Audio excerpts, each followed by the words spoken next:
Les experts nationaux et internationaux le disent, les analyses des grands laboratoires mondiaux le certifient, l'acier algérien est conforme aux normes européennes. Alors pourquoi Bruxelles continue-t-elle de lui fermer partiellement son marché?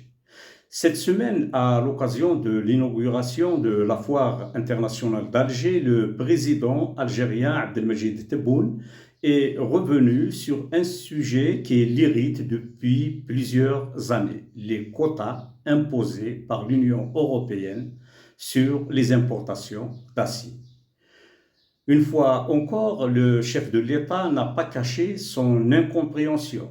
Pourquoi l'acier algérien, reconnu pour sa qualité, sa compétitivité et sa conformité aux normes environnementales européennes, continue-t-il d'être soumis à des limitations quantitatives?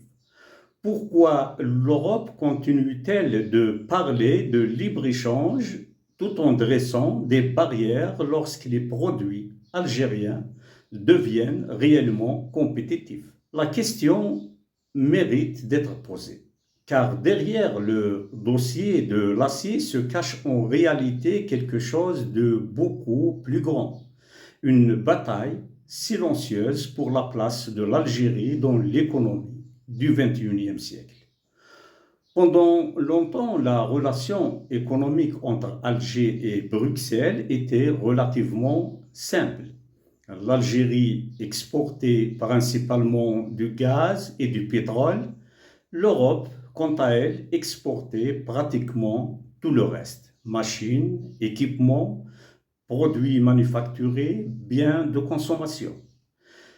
Cette architecture a servi de fondement à l'accord d'association signé entre l'Algérie et l'Union européenne et entré en vigueur en 2005. Mais 20 ans plus tard, le paysage a changé. L'Algérie d'aujourd'hui n'est plus celle de 2005, il faut l'avouer. Le pays exporte désormais du ciment, des produits agricoles, des produits alimentaires, des minerais et surtout de plus en plus de produits industriels. Parmi eux figure bien évidemment l'acier, un secteur qui était autrefois marginal et qui est devenu l'un des symboles de la réindustrialisation du pays. Des complexes sidérurgiques modernes ont émergé, les capacités de production ont augmenté, les standards de qualité se sont rapprochés des meilleures références internationales. Et surtout, l'acier algérien a commencé à trouver des débouchés sur les marchés étrangers. C'est précisément à ce moment-là que la question des quotas est devenue explosive. Car lorsque l'Algérie exporte du gaz, personne ne parle de quotas.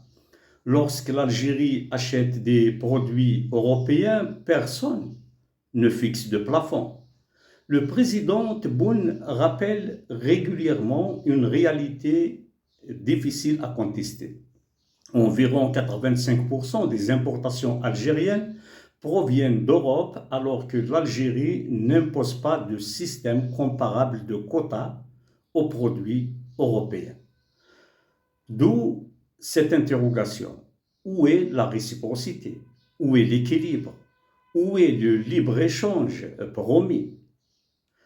Pour comprendre la position européenne, il faut toutefois regarder la situation de l'autre côté de la Méditerranée.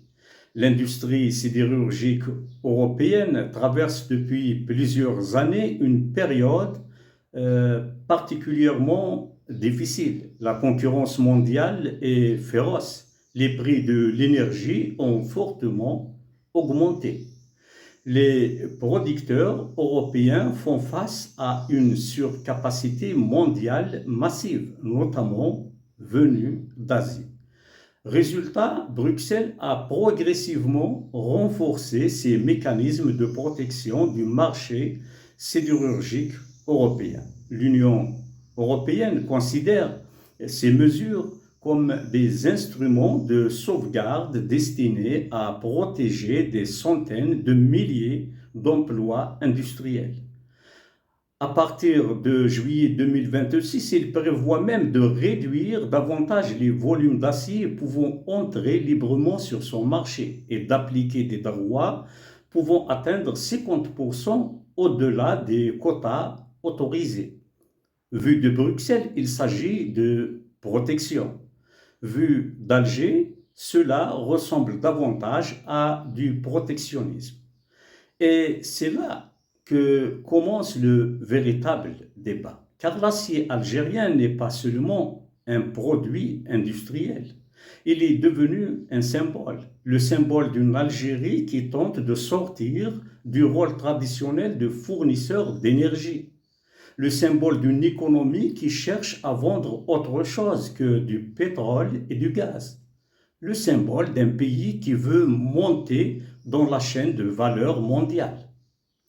Or, chaque fois qu'une nouvelle exportation hors hydrocarbures rencontre un obstacle, c'est toute cette stratégie qui se retrouve confrontée à ses limites. C'est précisément pour cette raison que l'Algérie réclame aujourd'hui une révision de l'accord d'association avec l'Union européenne. Le président Abdelmadjid Tebboune insiste sur un point essentiel. Cette révision n'est pas une rupture, ce n'est pas une confrontation, ce n'est pas un conflit. Il vise tout simplement à adapter les règles de la nouvelle réalité économique et à construire une relation fondée sur le principe du gagnant-gagnant. Le message algérien est simple. Les règles négociées en 2005 ne correspondent plus au monde de 2026. L'économie algérienne a changé, ses capacités industrielles ont changé, ses ambitions ont changé. Les accords doivent donc évoluer eux aussi. Au fond, ce qui se joue aujourd'hui dépasse largement le dossier de l'acier. Il s'agit de savoir si les relations euro-algériennes resteront enfermées dans les schémas du passé où une Europe vend et une Algérie achète. Une Europe qui transforme et une Algérie qui fournit les matières premières. Ou bien si un nouveau modèle peut émerger, un modèle où l'Algérie exporte des produits industriels à forte valeur ajoutée, un modèle où la concurrence se fait sur la qualité, sur l'innovation, sur la performance et non sur les barrières administratives. L'histoire économique est pleine de paradoxes.